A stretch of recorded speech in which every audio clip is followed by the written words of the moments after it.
Oi, gente! Hoje eu tô gravando esse vídeo porque eu quero compartilhar com vocês algo que Deus colocou no meu coração.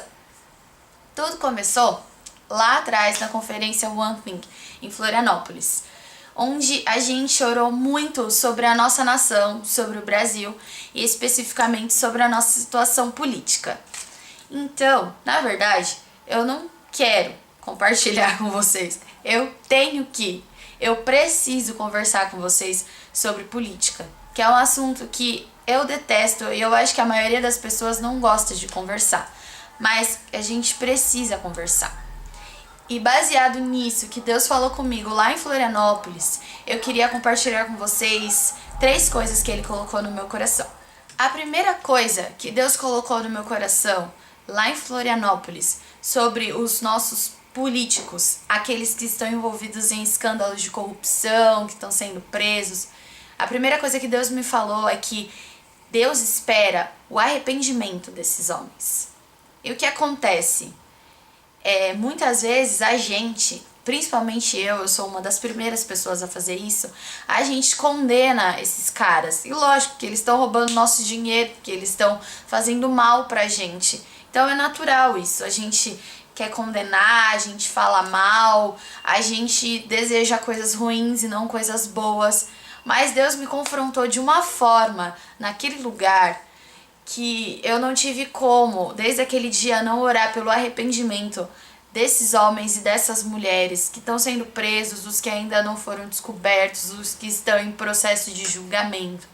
O que Deus quer é arrependimento e não condenação para eles. E aqui eu não tô falando sobre impunidade, tá? Não é isso. Lógico que eles precisam eles precisam pagar pelo que eles cometeram. Mas, assim como um dia Deus resgatou eu e você, como Ele transformou a nossa vida, como Ele muitas vezes nos convence dos nossos pecados e dos nossos erros, Ele também quer alcançar o coração dessas pessoas.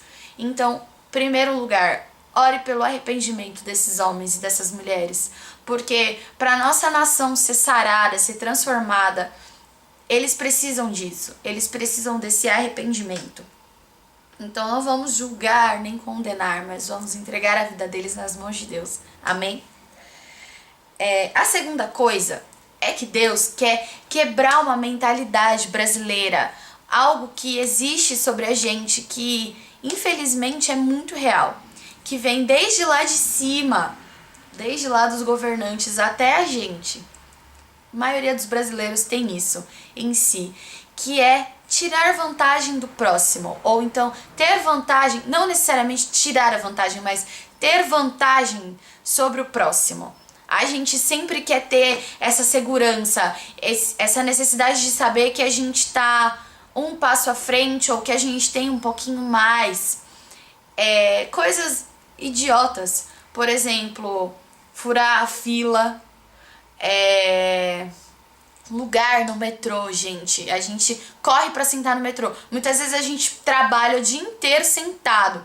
Mas se a gente vê ali uma cadeira vaga, às vezes tem 3 pessoas, a gente só falta disputar uma corrida pra sentar primeiro. E às vezes eu fico pensando, por quê? Eu mesma, eu trabalho o dia inteiro sentado. Por que eu tenho essa necessidade de querer sentar no metrô? Às vezes tem alguém que trabalhou o dia inteiro em pé, tá muito mais cansado do que eu, mas não, eu preciso saber que se sobrar um lugarzinho no metrô, eu que vou sentar, que eu tenho que estar sentada. Eu tô mais cansada que todo mundo, eu preciso sentar.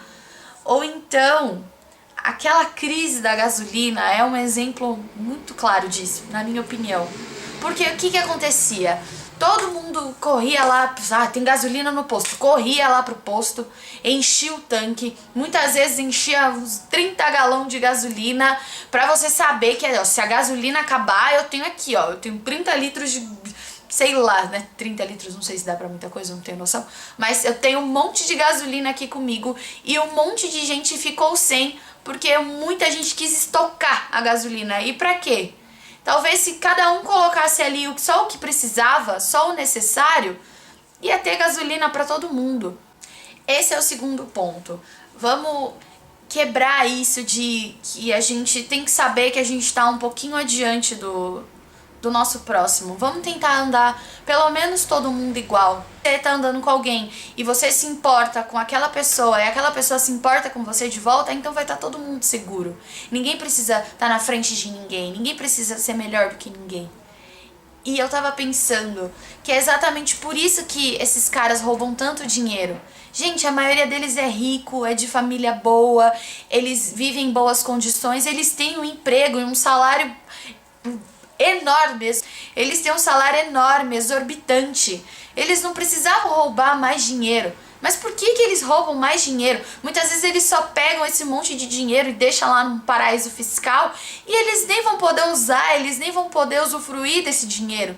Eles deixam só guardado, mas é essa necessidade de saber que eu tenho R$1 bilhão guardado, talvez eu nem vou usar nessa vida todo esse dinheiro, mas eu preciso saber que eu tenho esse dinheiro.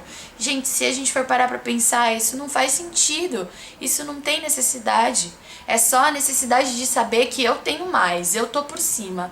Vamos, em nome de Jesus, começar pelo menos de nós a quebrar isso. Eu quero começar de mim, quebrar essa mentalidade de que eu tenho que estar na frente, eu tenho que ter mais, eu tenho que tirar vantagem.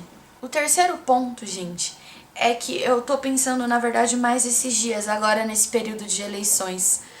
Por que as eleições no Brasil, no mundo, eu não sei, né? Tô falando aqui do nosso país, que é onde eu conheço. Por que as eleições têm que ser uma competição, gente?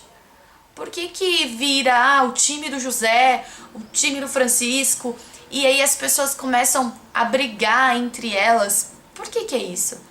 Eu creio que o propósito das eleições não é isso, mas é eleger uma pessoa capacitada a fazer o melhor pelo nosso país, pelo nosso povo, a nos conduzir a lugares melhores, a fazer um Brasil melhor.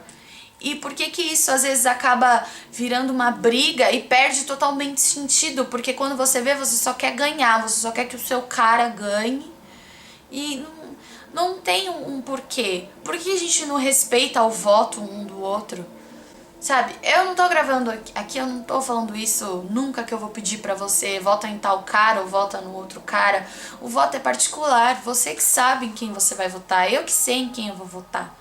Eu acho que a gente tem que se informar sobre, pedir a direção, a ajuda de Deus e fazer ali o que a gente acha melhor pro nosso país. E não tornar isso uma competição sem sentido, a gente precisa se respeitar. Vamos tomar a melhor decisão baseado no melhor para todo mundo, no melhor para o nosso país. Beleza? Eu vou ler aqui Filipenses, capítulo 2, até o versículo 7, do 1 ao 7. Se por estarmos em Cristo, nós temos alguma motivação, alguma exortação de amor, alguma comunhão no Espírito, alguma profunda afeição e compaixão, completem a minha alegria, tendo o mesmo modo de pensar, o mesmo amor, um só Espírito e uma só atitude. Nada façam por ambição egoísta ou por vaidade, mas humildemente considerem os outros superiores a vocês mesmos. Cada um cuide não somente dos seus interesses, mas também dos interesses dos outros. Seja a atitude de vocês a mesma de Cristo Jesus, que, embora sendo Deus, não considerou que o ser igual a Deus era algo a que devia apegar-se, mas esvaziou-se a si mesmo, vindo a ser servo, tornando-se semelhante aos homens. Eu quero fazer um Brasil melhor seguindo o exemplo de Jesus, considerando também os interesses do meu próximo, não só os meus. Essa é a minha contribuição. E eu queria saber também qual que é a sua contribuição. O que você acha que a gente tem que fazer para construir um Brasil melhor? Espero muito que esse vídeo tenha abençoado a vida de vocês. E eu espero aí o retorno de vocês. Como que a gente pode construir um Brasil melhor? Amém? Beijo, beijo. Deus abençoe e até a próxima, se Deus quiser.